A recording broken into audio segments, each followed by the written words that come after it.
देखा है आपने, वो 5 लाख का आपका कार्ड है। आज कोई कैंसर का पेशेंट जाता है, उसका एक इंजेक्शन 2 लाख का आता है और 17-21 इंजेक्शन उसे लिखे जाते हैं। आपका वो आरोग्य, पता नहीं क्या नाम है उसका, बड़े नाम देने में तो आप बड़े माहिर हो, आयुष्मान भारत। और हमारे अहमदाबाद की उस ख्याति हॉस्पिटल में आयुष्मान ने लोगों के आयुष्य खत्म कर दिए। आयुष्मान कार्ड है तो ले आओ, हार्ट में स्टेंट लगाने की जरूरत नहीं है, फिर भी उसको सुला दिया। और एक साथ कई लोग आयुष्मान के चलते आयुष्मान नहीं रहे और आयुष्य उनका चला गया। क्या नीति आयोग को भी आप नहीं मानोगे?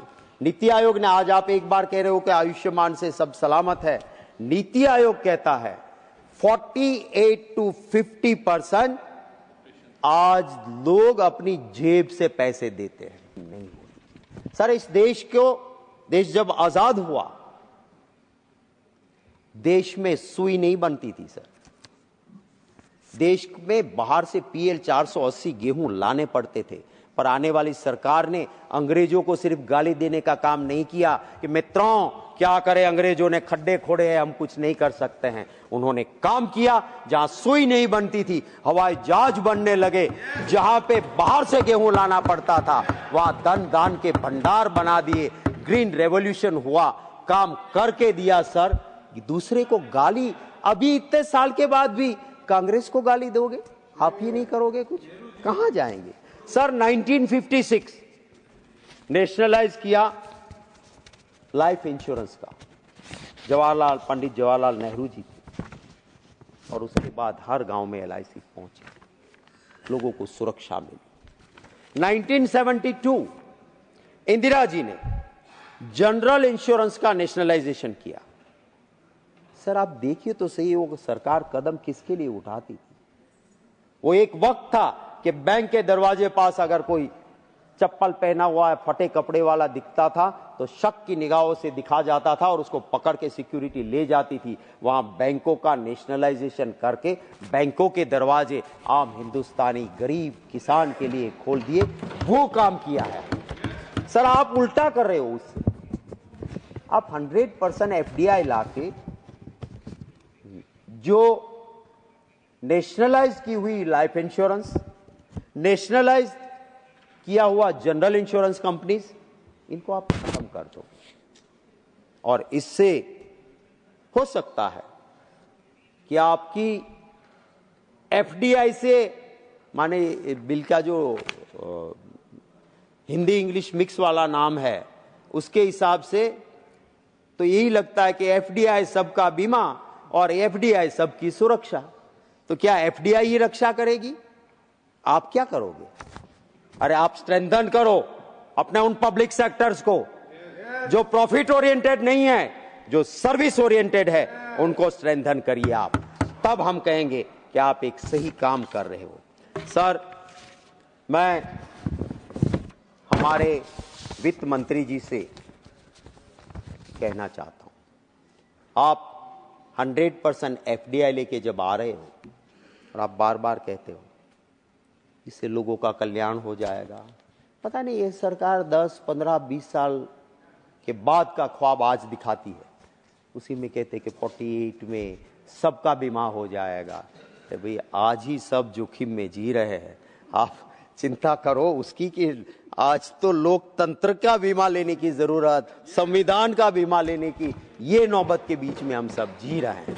सर मैं ये कहना चाहता हूं कि आप BID मॉडल करिए जो महाराष्ट्र ने करके दिया था, कि जो इंश्योरेंस कंपनी प्रीमियम लेती है सर और रिटर्न देती है, उसका मुनाफा का अपर कैप, इससे ज्यादा मुनाफा होगा तो वो पैसा वो कंपनी नहीं ले पाएगी। वो उनको जिसने प्रीमियम भरा है उसको रिबेट भी मिलेगा और बाकी सरकार में पैसे आएंगे। तो अपर कैप आप बना दीजिए कि मुनाफे की 100% FDI की जल्दबाजी मत कीजिए, इसमें एक क्लॉज डालिए। सर आप बात करते हो, कभी कभी बहुत बहुत जोरों से बात करते हैं और कहते हैं कि हमने लोगों के लिए हेल्थ इंश्योरेंस इतना बढ़िया कर दिया है, और अब उन्हीं की वजह से देश में सब सलामत हो गया है। देखा आपने, वो 5 लाख का आपका कार्ड है, आज कोई कैंसर का पेशेंट जाता है, उसका एक इंजेक्शन 2 लाख का आता है और 17-21 इंजेक्शन उसे लिखे जाते हैं। आपका वो आरोग्य, पता नहीं क्या नाम है उसका, बड़े नाम देने में तो आप बड़े माहिर हो, आयुष्मान भारत। और हमारे अहमदाबाद की उस ख्याति हॉस्पिटल में आयुष्मान ने लोगों के आयुष्य खत्म कर दिए। आयुष्मान कार्ड है तो ले आओ, हार्ट में स्टेंट लगाने की जरूरत नहीं है, फिर भी उसको सुला दिया और एक साथ कई लोग आयुष्मान के चलते आयुष्मान नहीं रहे और आयुष्य उनका चला गया। क्या नीति आयोग को भी आप नहीं मानोगे? नीति आयोग ने, आज आप एक बार कह रहे हो कि आयुष्मान से सब सलामत है, नीति आयोग कहता है 48 to 50% आज लोग अपनी जेब से पैसे देते हैं, आपका आयुष्मान नहीं। और ये आंकड़ा मेरा नहीं है, ये नीति आयोग का कहना है। सर, मैं आपके जरिए वित्त मंत्री जी से कहूंगा, 1 मिनट है, जल्दबाजी मत करें, आप इसको सिलेक्ट कमेटी को ये बिल भेजिए। ऐसा मत सोचिए कि आपके पहले जो आपकी पार्टी के बड़े बड़े नेता रहे, आप ये अभी ये साबित कर रहे हो कि अरुण जेटली जी और सुषमा स्वराज जी बिल्कुल गलत थे। यशवंत सिन्हा जी जिन्होंने कमेटी हेड की, वो बिल्कुल गलत थे। वो 49 पे मना कर रहे, तो हम तो कहते कि 100% हम लाएंगे एफडीआई। अटल बिहारी वाजपेयी जी इस बात के विरोधी थे।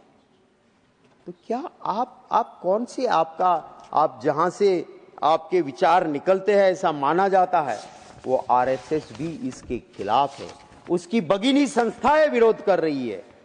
तो मैं वित्त मंत्री जी से इस बिल का विरोध करते हुए यही अनुरोध करूंगा कि इसको सिलेक्ट कमेटी में सौंपा जाए, इसकी ठीक से जांच होनी चाहिए और कोई ना कोई कंट्रोल के बिना सिर्फ दो चार सीईओ या मैनेजर रखने से आप ये मत मानो कि आपका कंट्रोल रहेगा। 100% एफडीआई लाने के बाद इस देश के इस क्षेत्र को आप विदेशियों के हाथ सौंप रहे हो, इसलिए मैं इसका विरोध कर रहा हूं। Thank you sir.